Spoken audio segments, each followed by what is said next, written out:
កាលពីជាង1000ឆ្នាំមុនបុព្វបុរសខ្មែរបានសាងសង់ប្រាសាទដ៏មហិមាមួយនៅលើកំពូលភ្នំកម្ពស់ជាង500ម៉ែត្រប៉ុន្តែសំណួរគឺ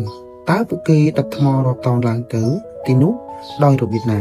ខណៈពេលដែលមិនទាន់មានរថយន្តឬម៉ាស៊ីនស្ទូចនៅឡើយប្រាសាទព្រះវិហារគឺជាស្នាដៃស្ថាបត្យកម្មដ៏អស្ចារ្យមួយរបស់អាណាចក្រខ្មែរស្ថិតនៅលើកំពូលភ្នំដងរែកត្រូវបានចាប់ផ្ដើមសាងសង់នៅចុងសតវត្សទី9ប្រហែលឆ្នាំ889នៃគ្រិស្តសករាជនិងបន្តសាងសង់អស់រយៈពេល260ឆ្នាំរហូតដល់សតវត្សទី12ប្រាសាទនេះត្រូវបានឧទ្ទិសដល់ព្រះសិវៈនិងកសាងឡើងពីថ្មភក់និងថ្មបាយក្រៀមថ្មនីមួយៗមានទម្ងន់រាប់តោនហើយត្រូវបានកាត់យកពីតំបន់ជិតៗមុននឹងដឹកជញ្ជូនទៅកាន់ទីតាំងសាងសង់អ្វីដែលធ្វើឲ្យអ្នកស្រាវជ្រាវជាច្រើនភ្ញាក់ផ្អើលគឺការដឹកជញ្ជូនថ្មទាំងនោះឡើងទៅលើកំពូលភ្នំដែលមានកម្ពស់ប្រមាណជា525ម៉ែត្រនៅសម័យនោះមិនទាន់មានរថយន្តស្ទូចមិនទាន់មានបច្ចេកវិទ្យាទំនើបដូចសពថ្ងៃឡើយអ្នកជំនាញជឿថាបុព្វបុរសខ្មែរបានប្រើកម្លាំងមនុស្សរាប់ពាន់នាក់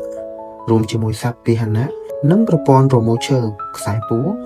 និងផ្លូវសម្រាប់ថ្មអ៊ុំដើម្បីនាំយកថ្មដ៏ធ្ងន់ទាំងនោះឡើងភ្នំប្រាសាទព្រះវិហារនៅតែឈរយ៉ាងរឹងមាំបង្ហាញពីប្រាជ្ញាជំនាញវិស្វកម្មនិងភាពអស្ចារ្យរបស់បុព្វបុរសខ្មែរដែលពិភពលោកទាំងមូលកោតសរសើរ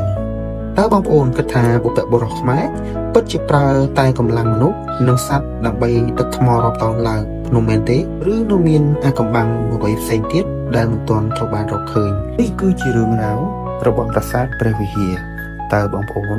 ចង់ឲ្យយើងស្វែងយល់អំពីប្រាសាទមួយណាបន្តទៀតសូមខមមិននៅខាងក្រោមកុំភ្លេចចុច like Subscribe និង Share ដើម្បីគាំទ្រ Channel អាកំបាំងប្រាសាទខ្មែរ